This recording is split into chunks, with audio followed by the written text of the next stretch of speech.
دجال سے پہلے دنیا کی حالت کیا تھی؟ تو اس کی بھی رہنمائی ہمیں حدیث سے ملتی ہے۔ وہ کیا ہے؟ حضرت انس ابن مالک رضی اللہ تعالیٰ عنہ سے روایت ہے، انہوں نے فرمایا کہ رسول اللہ صلی اللہ علیہ وسلم نے فرمایا دجال کے خروج سے پہلے چند سال دھوکے و فریب، سچے کو جھوٹا بنایا جائے گا اور جھوٹے کو سچا بنایا جائے گا، خیانت کرنے والے کو امانت دار بنایا جائے گا اور امانت دار کو خیانت کرنے والا قرار دیا جائے گا، اور ان میں رویزہ بات کریں گے۔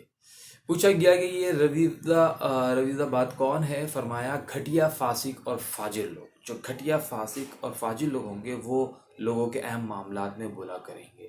یعنی اس کا مطلب یہ ہے کہ یہ بھی ہمیں رہنمائی ملتی ہے کہ آخری وقتوں میں جھوٹ کو سچ، سچ کو جھوٹ بنا دیا جائے گا، اور فاسق و فاجر غیر دیندار لوگ، نہ سچے جھوٹے لوگ جو ہے وہ ایسے پوزیشنز میں، رتبوں میں آ جائیں گے کہ وہ اپنے مرضی سے جو ہے غلط کو صحیح کو غلط کر دیں گے۔ تو یہ ایک فتنہ، دھوکہ اور فریب کا دور۔ مختلف ریسرچر نے جو اشارہ کیا ہے کہ کیا دجال برمودا ٹرائنگل میں ہے یا شیطانی سمندر جسے ہم کہتے ہیں ڈیول سی میں ہے، تو اکثر لوگوں کا خیال ہے کہ دجال برمودا ٹرائنگل میں ہے۔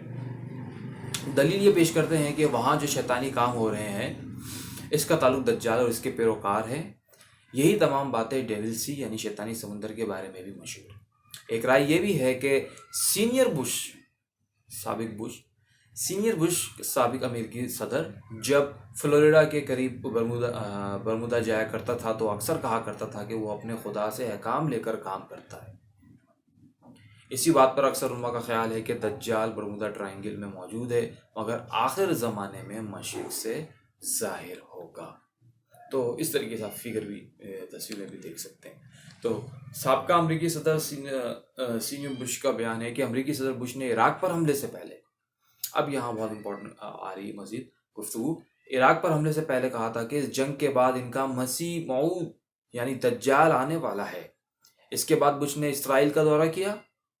ماسکو ٹائمز کے مطابق اس دورے کے دوران ایک مجلس میں جس میں سابق فلسطینی وزیر اعظم محمود عباس اور حماس کے لیڈر بھی شریک تھے، بقول محمود عباس بش نے دعوے کیے کہ نمبر 1 میں نے اپنے حالیہ اقدام کے لیے براہ راست خدا سے قوت حاصل کی، نمبر 2 خدا نے مجھے حکم دیا کہ القاعدہ پر ضرب لگاؤ، اس لیے میں نے اس پر ضرب لگائی، اور مجھے ہدایت کی کہ میں صدام پر ضرب لگاؤں جو میں نے لگائی، اور اب میرا پختہ ارادہ ہے کہ میں مشرق وسطیٰ کے مسئلے کو حل کروں۔ اگر تم لوگ یعنی یہودی میری مدد کرو گے تو میں اقدام کروں گا، ورنہ میں آنے والے الیکشن پر توجہ دوں گا۔ تو یہ بھی خبر ہے جو اس طریقے سے آپ دیکھ سکتے ہیں کہ حامی لوگ جو ہیں وہ کیسے ہیں۔ شیطانی سمندر ڈیول سی، اگر آپ پکچرز میں دیکھیں برمودا ٹرائنگل، تو ڈیول سی کے درمیان کا جو حصہ ہے، جو برمودا ٹرائنگل کی جو 3 ورٹیکس ہیں، ایک فلوریڈا، پورٹوریکو اینڈ برمودا، تو یہ جو برمودا ٹرائنگل بنتا ہے وہ یہاں پہ بھی پیشن گوئی یا ریسرچر کا جو ہے وہ یہ کہنا ہے کہ دجال یہاں موجود ہو سکتا ہے۔ اور مختلف حدیث کی کتابوں میں اور تحقیق میں یہ بھی بات آئی ہے کہ دجال جو ہے وہ اپنی جگہ کو بدلتا رہتا ہے، یعنی کہ آپ صلی اللہ علیہ وسلم کے دور میں یا تمیم داری رضی اللہ عنہ کے دور میں جب دجال جس جزیرے میں تھا تو وہاں سے وہ کہیں اور بھی جا سکتا ہے، چینج کر سکتا ہے اپنی جگہ کو بھی، وہ چینج کر سکتا ہے، بدل سکتا ہے۔ یہ بھی ایک ریسرچ میں تحقیق میں بات آئی ہے۔ تو اسی میں ہم ایک آگے آپ کو بتاتے ہیں کہ کیا دجال انگلینڈ کے شہر ڈوور میں ہے؟ تو castle of Dover is at south east of London.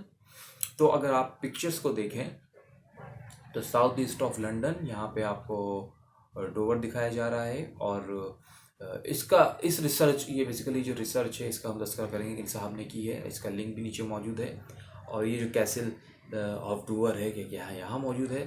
تو آپ کو پتہ ہے کہ مشہور اسلامک اسکالر جو ہیں شیخ عمران حسین نے 2018 میں ان کی ایک ویڈیو آئی تھی جس کا لنک نیچے موجود ہے، تو انہوں نے ڈاکٹر عمران صاحب نے اپنی اس ریسرچ میں کہا کہ مدینے کے قریب کے ساحل سے اگر 30 دن تک کا سفر کیا جائے تو یہ سمندری راستہ انگلینڈ کے جزیرے ڈوور تک جاتا ہے۔ ڈوور میں صرف رائل فیملیز اور انتہائی اہم لوگ ہی جا سکتے ہیں۔ ڈوور کے قلعے کے اندر کام کو انتہائی خفیہ رکھا گیا. اور ڈاکٹر صاحب اپنی ریسرچ میں مزید لکھتے ہیں کہ دجال دنیا کے مختلف جزائر میں گھومتا رہا. جس زمانے میں تمیم داری رضی اللہ عنہ نے بحری سفر کیا اور 30 دن تک سمندری موجوں نے انہیں جس جزیرے پر اتارا وہ ڈوور تھا اور دجال اس وقت ڈوور میں تھا. ایک وجہ یہ بھی بیان کرتے ہیں کہ پھر انگلینڈ نے دنیا پر حکمرانی کی. پھر جب وہ برمودا ٹرائنگل پہنچا تو امریکہ کا عروج شروع ہو گیا.